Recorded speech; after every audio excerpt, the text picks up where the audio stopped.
Tantor Audio, a division of Recorded Books, presents Homelessness is a Housing Problem. How Structural Factors Explain U.S. Patterns, by Gregg Colburn and Clayton Aldern. Narrated by Verner. Publisher's note: in this audio edition, you will hear references to figures and tables present in the print and ebook formats of the book. Part 1. Crisis. Chapter 1. Baseline. Homelessness occupies a prominent place in American political life. Although less than 0.1% of the U.S. population experiences homelessness on a given night in the country, the issue receives considerable attention from policymakers and the general public. This spotlight is striking, given the scale of the homelessness crisis, when compared to other prominent social problems. That 0.1% figure translates to about 568,000 people. To be sure, this number should feel large and unacceptable. But on an absolute basis, for example, homelessness pales in comparison to the nation's poverty crisis. Over 34 million Americans were living below the federal poverty line in 2019. Meanwhile, abundant evidence highlights the political preoccupation with homelessness. In 2020, a poll in Washington state revealed that voters ranked homelessness as the top priority for the state legislature, far above other common public concerns like transportation, the economy, the environment, and health care. We observe a similar focus at the national level, as depicted in Figure 1, which can be found in the print and ebook versions of this book. From January 2015 to January 2020, more people in the United States searched for the term homeless via Google than for inequality, racism, poverty, and climate change. How might we explain this seemingly disproportionate interest in the issue of homelessness? Two potential explanations come immediately to mind. First, maybe this interest isn't as disproportionate as it might initially appear. That is, maybe the numbers are wrong. Among astute observers, it is well understood that official point-in-time census estimates of homelessness underestimate the true size of the population experiencing homelessness on any given night. For example, the federal definition excludes many precariously housed individuals and families who might be living with a friend or temporarily living in a motel room. The more expansive definition of homelessness used by the U.S. Department of Education suggests a population of 1.35 million homeless students, without counting their parents. Furthermore, across greater spans of time, say lifetimes, roughly 5% of the population experiences homelessness at least once. In light of these figures, it is more accurate to consider homelessness as a problem that affects millions, rather than hundreds of thousands. But even the larger figure highlights the fact that only a small fraction of people living in poverty actually lose their housing. More fundamentally, though, a second explanation for the intense interest in the topic may stem from the simple incongruity of 500,000 people living in shelters and on the street, in the wealthiest country in the world. Reactions to this apparent paradox are diverse. For some, homelessness is a moral and political outrage, indicting the capitalist system on which the U.S. society is based. For others, homelessness is a scourge ruining the nation's largest and most dynamic cities. Other observers reside somewhere in the middle of the spectrum. What is uncontroversial is that homelessness elicits strong and emotional responses from all corners of society. From the perspective of the public, the intense focus on homelessness requires and demands an explanation. There is a strong desire to understand the causes of homelessness and where to assign blame. This book is, in part, concerned with the question of blame. In January 2020, just weeks before the outbreak of the coronavirus pandemic in the United States, A long simmering debate about the origins of and responsibility for the homelessness crisis erupted in public. Members of the federal government, including President Trump, argued vocally that the high rates of homelessness in many U.S. cities were a function of the local failings of Democratic leadership and policies. Referencing Democratic House Speaker Nancy Pelosi, the president said, "She ought to go home and take care of her district, where the homeless is all over the place, and the tents and the filth and the garbage is eroding right into the Pacific Ocean and into their beaches." In response to this finger-pointing, state and local policymakers, most notably California's Governor Gavin Newsom, a Democrat, argued that a lack of federal assistance had starved local communities of sorely needed resources, and housing instability and homelessness had flourished in turn.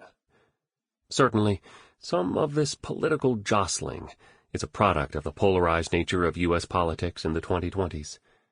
From voting rights to climate change, issues that would appear at face value to be resoundingly nonpartisan, but which often provoke party-line votes, policy responses to and public perception of the issues of our times are characterized by tribalism.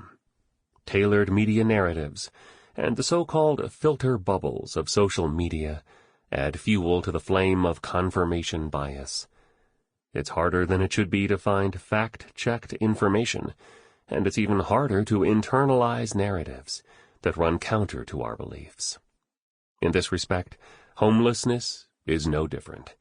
It tends to provoke hyper-partisan diagnoses and prescriptions. And as with most cases of hyper-partisanship, neither argument, Trump's nor Newsom's, sufficiently explains the state of homelessness in the country. If inadequate federal support alone accounts for the crisis, why does the rate of homelessness vary so substantially across cities? Presumably, all cities would be equally starved of resources if federal retrenchment were the cause. Yet while some cities have seen rates of homelessness rise over the last 10 years, many others have seen rates fall. And if Democratic mayors and governors are the problem, how can we account for the many cities and states with both Democratic leadership and policies and relatively low rates of homelessness?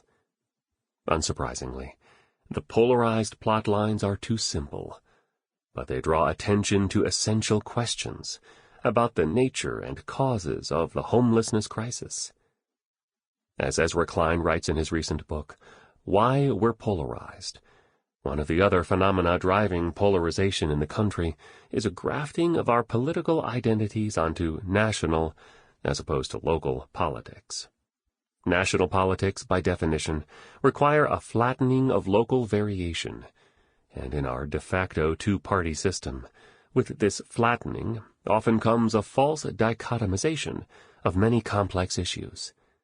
This complicates the effort to respond to local issues that vary by geography, homelessness among them. In the United States, one of the most pressing and vexing questions about homelessness concerns the substantial variation in per capita rates of homelessness in cities across the country. Seattle and San Francisco, for example, have roughly 4 to 5 times the per capita homeless population of Chicago. The stark differences between seemingly vibrant and healthy cities invite us, and many others, to ask, why is homelessness so bad in cities like Seattle and San Francisco? Is this a failure of individuals, politicians, markets, or other structural forces? An understanding of variation might help us unlock the drivers of this crisis. Many of us have, for good reason, struggled to identify a credible explanation for this variation. Accounts of and references to homelessness on television, online, in newspapers, and in scholarly sources offer a long list of potential causes of the issue, among them addiction, mental illness, poverty, domestic violence, eviction, high housing costs, racial discrimination, unemployment, and many others. Reports based on interviews with people experiencing homelessness highlight a wide range of potential causes as well. A recent report from Seattle and King County, for example, noted the following self-reported causes of homelessness, among respondents to the annual point-in-time homelessness census. Job loss, 24% of respondents. Alcohol or drug use, 16%. Eviction, 15%.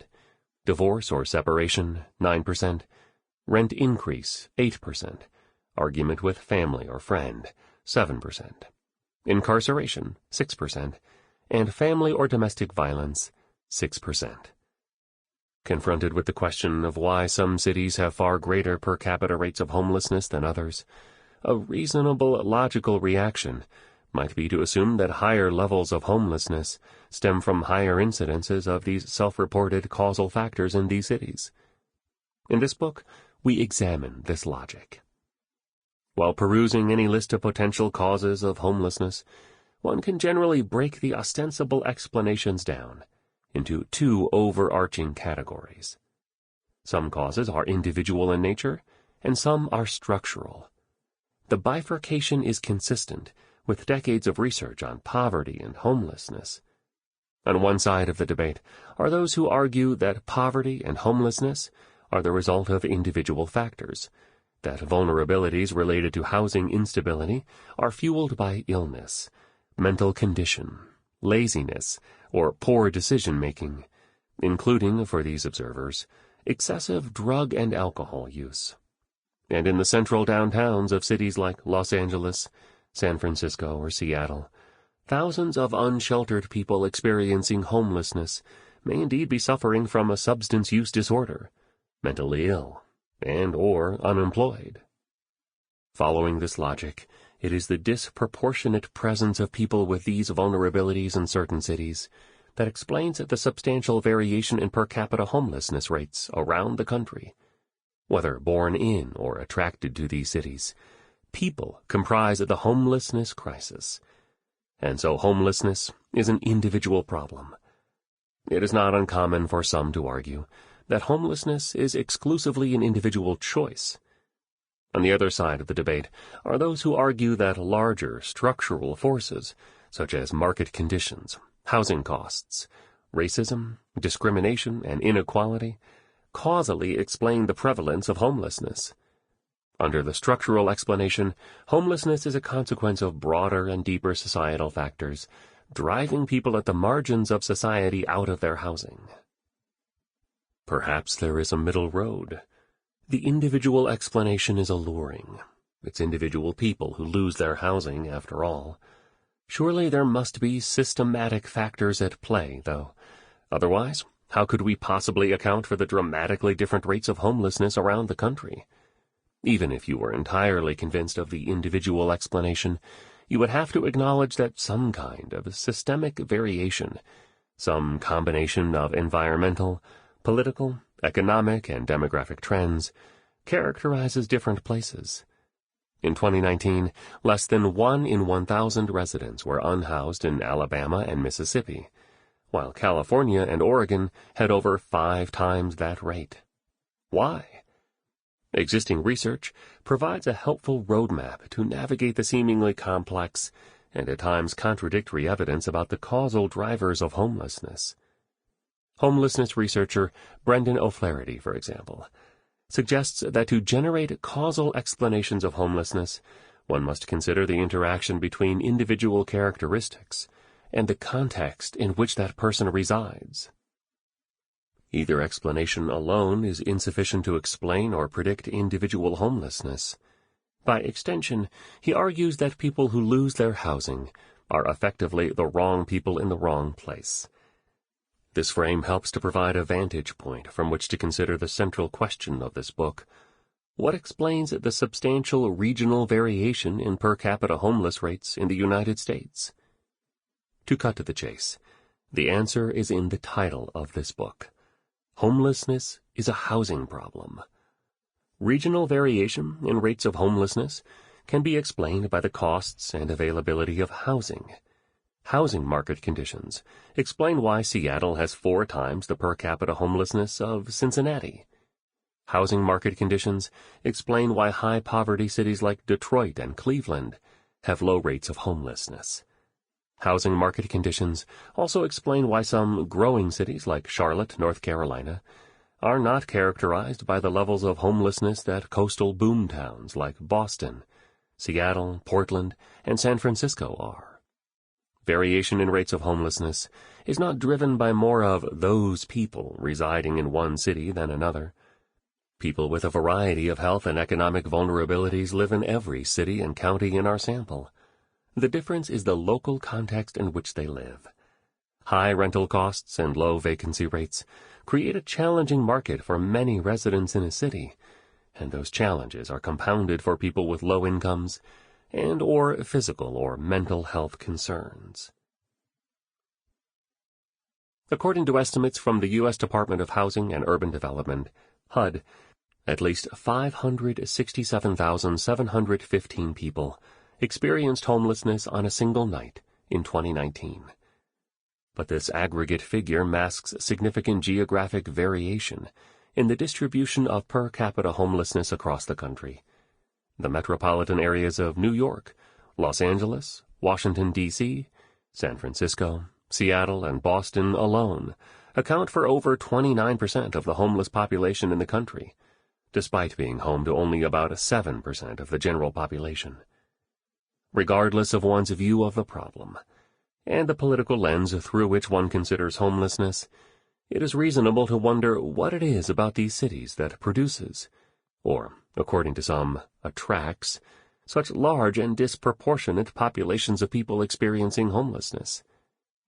To explore this phenomenon, we shift the unit of analysis away from the individual and turn our attention to the metropolitan area. From this perspective, we are not interested in predicting whether a given person will experience homelessness, or why someone lost their housing in the past. We are interested in understanding why, for example, the crisis is so much more extreme in Boston than in Cleveland. This analytic pivot does not preclude individual explanations for homelessness. Instead, it clarifies the object in which we are interested, the city-to-city variation itself. Understanding this variance is critical to formulating an appropriate policy response. In cities with substantial unhoused populations, it is common for rival political factions to blame one another for the crisis, a microcosm of the Trump-Newsom sparring cited previously, and for the issue to devolve into a political hot potato.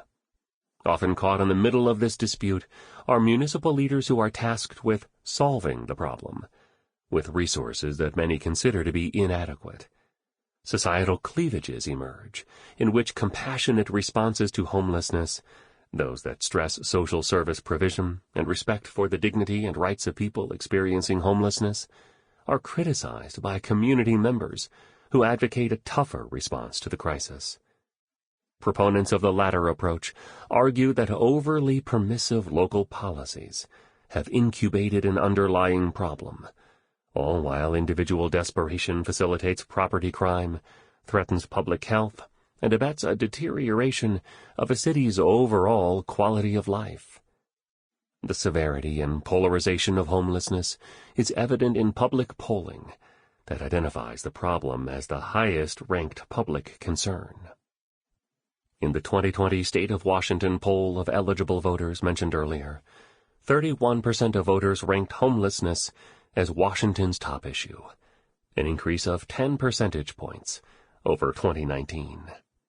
Accordingly, it is worth considering the relationship between perceptions of homelessness and its reality, not least because personal experience and anecdote play formidable roles in shaping opinions and perceptions about the issue. For housed city dwellers in Seattle, San Francisco, and Los Angeles, seeing and interacting with people experiencing homelessness is a daily occurrence. Tents dot the urban landscape. Large encampments move, either voluntarily or forcibly, from neighborhood to neighborhood. There is a profound chasm in human experience in these cities, between new million-dollar condos and the tents and tarps that the unhoused use to protect themselves from the elements. And while large unsheltered populations in many coastal cities raise legitimate concerns about public safety and health, for the housed and unhoused alike, these visible reminders do not accurately reflect the homelessness problem as a whole. In most cities, the majority of people experiencing homelessness are not visible to the general population, because most people without housing sleep in shelters or other supportive housing facilities. On any given night in this country, the chronically unsheltered constitute only about 1/10 of the population experiencing homelessness. Yet the visibility, the literal conspicuousness of the chronic unsheltered population in many cities helps to cement a belief that people experiencing homelessness are mentally ill and or addicted to a substance, as these conditions are disproportionately represented in the unsheltered population. Accordingly, the narrative about homelessness is often dominated by a focus on drugs and mental health, which may obscure other, often structural, explanations for the crisis. In this book, we make an important distinction when considering the causal drivers of homelessness. First, we note precipitating events that can lead to a bout of homelessness. For example, in the survey of people experiencing homelessness in Seattle and King County, self-reported primary reasons for homelessness include divorce, domestic violence, and arguments with family or friends. As they are identified in interviews with people then without housing, we can indeed consider these events to have produced a spell of homelessness. But we can't consider each reason a root cause of a given housing crisis. If divorce is a cause of homelessness, for example, why don't far more people lose their housing after leaving a spouse? A key point to which we return in this book is that under certain conditions, a range of precipitating events, like divorce, can result in homelessness. But these events ought not be considered root causes of housing instability and loss. Underlying vulnerabilities matter. Consider the following vignette about musical chairs, often deployed by homelessness researchers to think through causality and homelessness. We use this example to highlight the difference between a precipitating event and a root cause. 10 friends decide to play a game of musical chairs and arrange 10 chairs in a circle. A leader begins the game by turning on the music, and everyone begins to walk in a circle inside the chairs. The leader removes one chair, stops the music, and the 10 friends scramble to find a spot to sit, leaving one person without a chair. The loser, Mike, was on crutches after spraining his ankle. Given his condition, he was unable to move quickly to find a chair during the scramble that ensued. In other words, when housing is scarce, vulnerabilities and barriers to housing are magnified. Limited financial resources, mental illness, addiction, or interpersonal strife, under a specific set of circumstances, could each precipitate a bout of homelessness, just as a sprained ankle might prevent one from finding a chair in musical chairs. But the fundamental question remains, would we say that Mike's ankle injury caused him to lose the game? Under the specific conditions of the game, say 9 chairs and 10 people, Mike's impairment prevented him from finding a chair. But under different conditions, 10 chairs and 10 people, Mike would have easily found one. One could argue, and we will in this book, that the fundamental cause of Mike's chairlessness was a lack of chairs, not his ankle injury. The rules of the game meant that someone had to lose. Over the course of this book, we illustrate that personal vulnerabilities may explain who becomes homeless within a given community under a specific set of circumstances, but that in aggregate, these vulnerabilities do not adequately explain regional variation in homelessness. This finding suggests that broader structural explanations of homelessness, especially those that shape housing markets, may have more explanatory power than the precipitating events frequently cited in local surveys as the primary causes of homelessness. Policy responses ought to be tailored accordingly. This foundation guides this project as a whole. Our central argument that the prevalence of homelessness is driven by structural forces is not unique in its own right. Much research has identified a causal link between housing market conditions and homelessness. but there is little evidence that these findings have altered and shaped public perceptions about the nature of the crisis. Hence, our desire to package a comprehensive analysis in a single volume. Social science research frequently relies on complex statistical methods and expansive data sources to relay a credible causal narrative about social phenomena for the subset of listeners who are trained in these methods and have access to this content, usually via university journal subscriptions. For people outside of the academy, access to this information may be limited, both with respect to the specialized nature of academic social science and the expensive paywalls of academic journals. Understanding, then, is more frequently shaped by media narratives, experience, and anecdote. Cognitive dissonance is real, too. New findings from the academy may challenge deeply held ideology, and evidence doesn't always make a difference. Accordingly, in this book, we seek to present our research by means of intuitive appeals to first principles. We use geographic variation in rates of homelessness as the foundation from which to test a wide range of potential explanations for the crisis, using an accessible analytical methodology appropriate for a broad audience. In this manner, we address many of the common narratives about homelessness in a single work with relatively simple statistical methods. Basic causal reasoning allows us to dismiss several common explanations for higher rates of homelessness. If there is no fixed statistical evidence of a positive relationship between a potential cause and our outcome of interest, that is, rates of urban homelessness, we have to conclude it does not bear on variation in this outcome in any straightforward manner. For example, if poverty rates are low in cities with high rates of homelessness, it is impossible to attribute regional variation in homelessness to differences in the relative presence of low-income households. Applied to all potential explanations in this book, this structure provides the basis from which we ultimately attribute varying rates of homelessness to the structure of housing markets, a finding corroborated by other research leveraging different data sources and methods. Homelessness counts and trends.